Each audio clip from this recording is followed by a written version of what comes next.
So you realize that what is difficult here is this piece. Why? Because if this has just one term, it's not a problem to write that term to 1/5. But if it has two terms or more, that is not useful. So I'm going to say let t be 1 plus 6x squared, as long as dt is easy to put in the problem. It's already there. It's right here.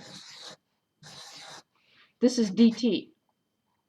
And this will be t to 1/5. And that solves the problems very easily.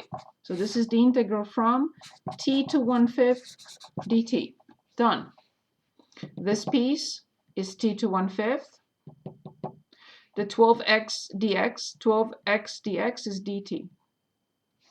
So this is t to 1/5 plus 1, which is t to 6/5 over 6/5 plus a constant c.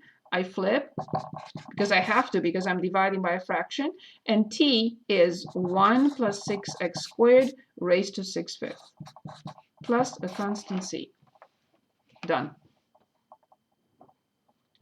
So always look at the function and discover what is the piece that needs attention. 12x doesn't need attention.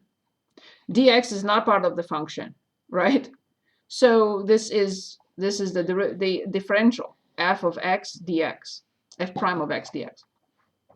So look at the piece that is complicated. This is the complicated piece, the fifth root of two terms.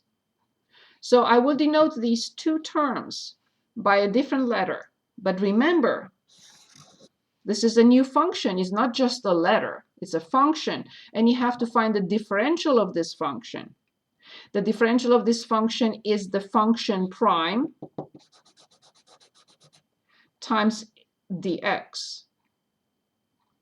And there is exactly what we had. We needed the 12x dx, which makes up the dt. And this whole piece changes into t to 1/5. Is this okay?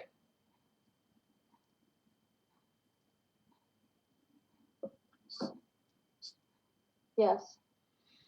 Do we feel better about the substitution rule? And now let's choose one with limits of integration, which is a definite integral.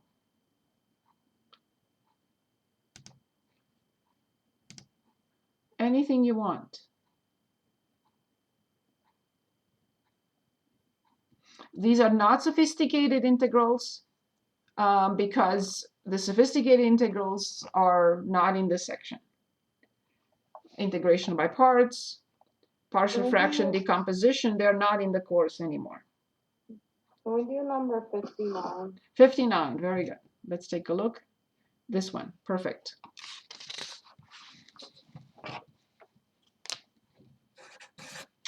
'59 on 422. Okay, so this is the integral from 0 to the square root of 7, from 7x, the cube root of 1 plus x squared dx. Did I copy correctly? 0 to the square root of 7, 7x, the cube root, perfect. Okay. Like before, I'm looking to find the piece that needs attention. This is the piece that needs attention. Because if this were just one term, this would be easy. The cube root of one term. It's that number or whatever quantity to 1/3. But I have two terms and I can't simplify that. So I'm going to say, let's denote by y, 1 plus x squared, as long as dy is in the problem or easy to make up. Very easy to make up. I have the x, I have the dx. I don't have the 2. Who cares? Very easy to make up because 1/2 times 2 is 1. 7 doesn't have any place in there, so it will be moved outside. So then what do I have? 7/2 outside. The integral do not copy the limits of integration. the integral of 2 times x dx, 2 times x dx, that will be dy, and the cube root of y. Now the limits. I plug in 0. Well, the limit is 1 then. I plug in the square root of 7. Square root of 7 squared is 7. 7 plus 1 is 8. So if you copy 0 to the square root of 7 here, from this point on, I cannot give credit. Why I cannot copy them? Because these are the limits of integration for x. They cannot be copied to the integral in y, because they're not the same. I can copy them if they are the same, but they're not. So when x is 0, 1 plus 0 is 1. When x is the square root of 7, I have 7 plus 1, which is 8. And please don't look back. It's all done. We are not interested in going back anymore. Why? Because the definite integral is a number. It doesn't matter if you determine this in y, based on y or based on x. Those are all gone. So now I have 7 halves.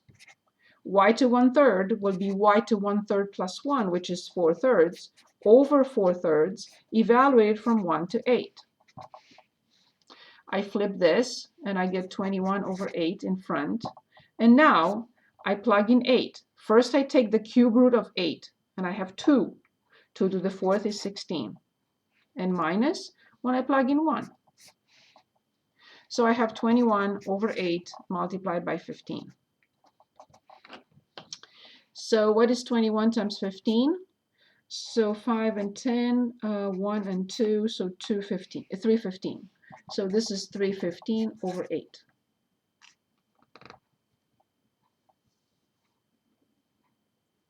So in the definite integrals, please don't go back, and please do not copy the limits of integration from x to an integral in y.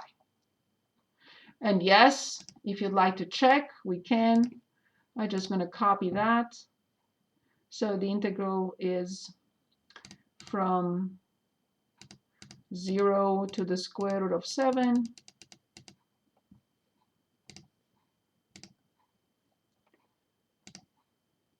You can go back to the original one, just in case there are any errors.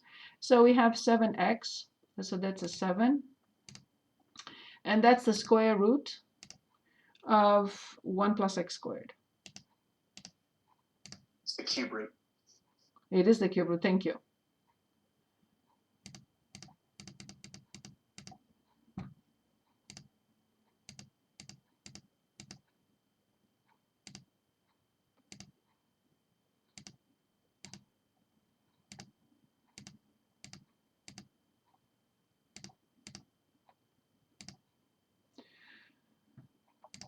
Good, so the cube root, so I like parentheses, 1 plus x squared, close, power 1/3. You don't have to do this, you can use other features of the calculator, that's my preference. So the answer should be 315 over 8, it's going to give me whatever, and I can change that into a fraction, 315 over 8.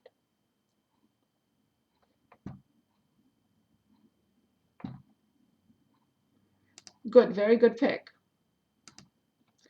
Anything else you would like to review? Could we do number 83 on the same page? Of course. Where is it?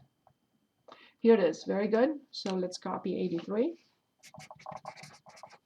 on 422, and this is the integral from 2x plus 3, and this is 3x minus 2, and dx.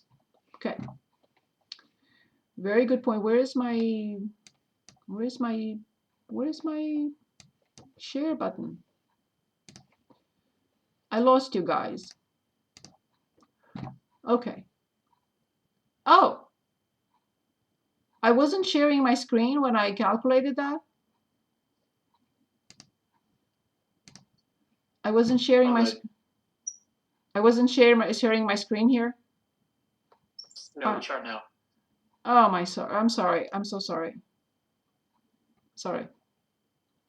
Okay, so we want to calculate this. here's the problem with such a function. It's a very good question. Very good question. The problem here is that we have to change the function into, we have to divide. We have no choice. So we don't know how to do this with any other method. So we have to divide and rearrange the function and then integrate. Very good point. So let's do that.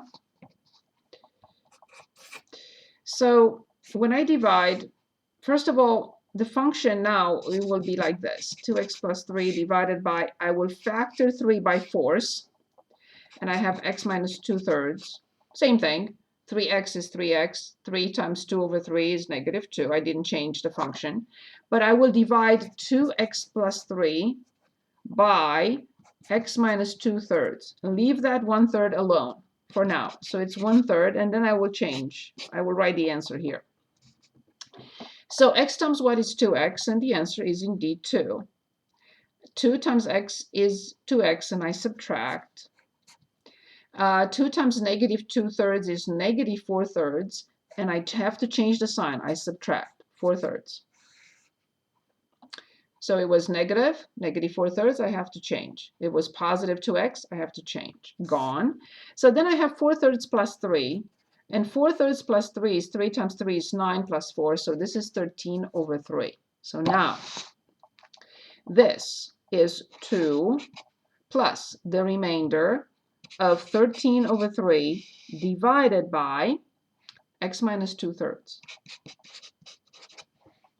We have to do this little trick because this is a method that we really didn't study in this class, and I don't think that that problem should be in this chapter, but it's called partial fraction decomposition. So this is the method we need to use. So now I'm going to write equals, and I'm going to continue here. And so I change this function into this, and then I change it into this. So now the integral becomes of this function with 1/3 in front. So 1/3, the integral from 2 plus 13 over 3 times x minus 2/3 dx.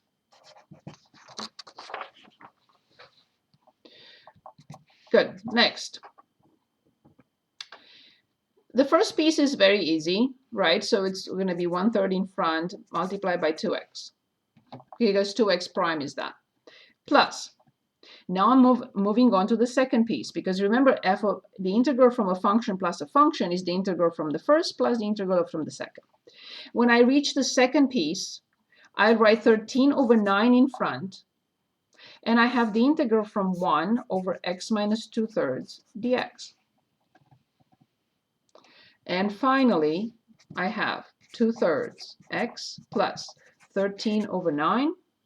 And this is, as we know, natural log of the absolute value of x minus 2/3 plus a constant c. You would obviously not have something like this on the test or final exam because we didn't talk about partial fraction decomposition. But we have no choice because we don't have any other rule of determining this integral. It's the only way with partial fraction decomposition. So I had to divide. I had the little trick in there to because it's more difficult if I don't factor out the 3. Look what happens if I don't factor out the 3. I will ask myself, 3x goes into 2x how many times? I have to get a fraction anyway. So every time I divide something like this by 3x minus 2 or 5x minus 5 or whatever, I will always by force factor out the leading coefficient so that I can easier divide these two, and then the number doesn't go away. I'll keep it in front. But I made the division much easier using that little trick. Thank you for picking this, but Again, this is an interesting problem, but you're not going to get something like this on the test or final. We did not, I don't even know why, because partial fraction decomposition is in section 4.6. Let me look. Integration by parts is in 4.6, and partial fraction, I don't even know if they are, this is in the book. No, partial fraction decomposition is not even in the book anymore. Yeah, I don't know why this problem is there. But thank you for picking that. It's the only way. Good. Other questions, please? Anything you like to look at? No, not at that. You don't want to look at that. You want to look at this. Anything else? I'm hoping that you are going to review all solutions, right? Please, I'm begging you to look at the solutions and what we covered in class. And as I promised, tonight is the last homework. I will post solutions and look at your homework as soon as possible. Anything else? Can we do a question relating to area? I have one in front of me. Yes, yes. Is it the one, All right. something like we just did? We did an area. Oh, you mean the I'm gonna approximation? basically- The approximation? Yeah, it uses 2 y values and 2 x values, so it's just kind of like putting it in the equation together. Okay, I'm ready. All right, y equals 16x, y equals x to the 5th, x equals 0, and x equals 2. It's really all the same with the one we just looked at. Because what x to the 5th will still be this graph, and 16x will be still this graph, and at 2 they will meet at 32. So we can graph the same thing. So this is a little bit flatter here than x cubed. So this will be x to the 5th, and this will be y equals 16x, and the area is still the same.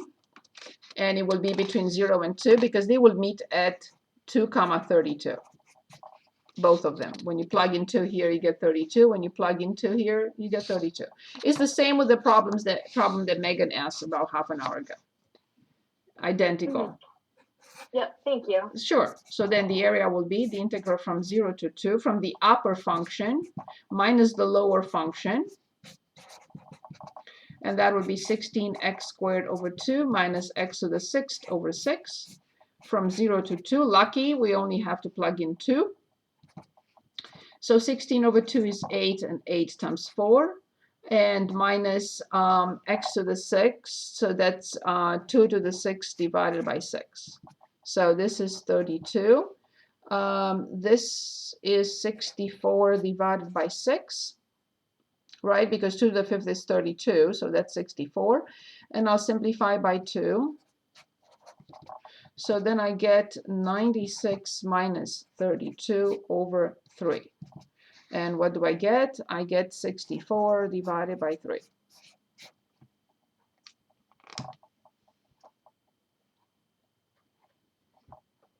And again, you can plug it in. You don't have to. I just, I didn't mean that. I meant this.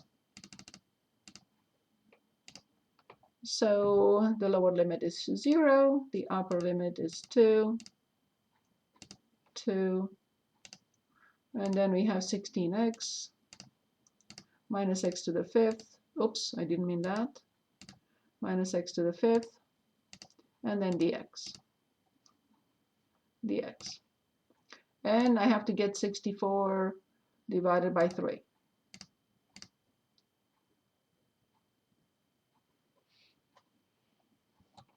Amazing. Thank you. Thank you. Anything else?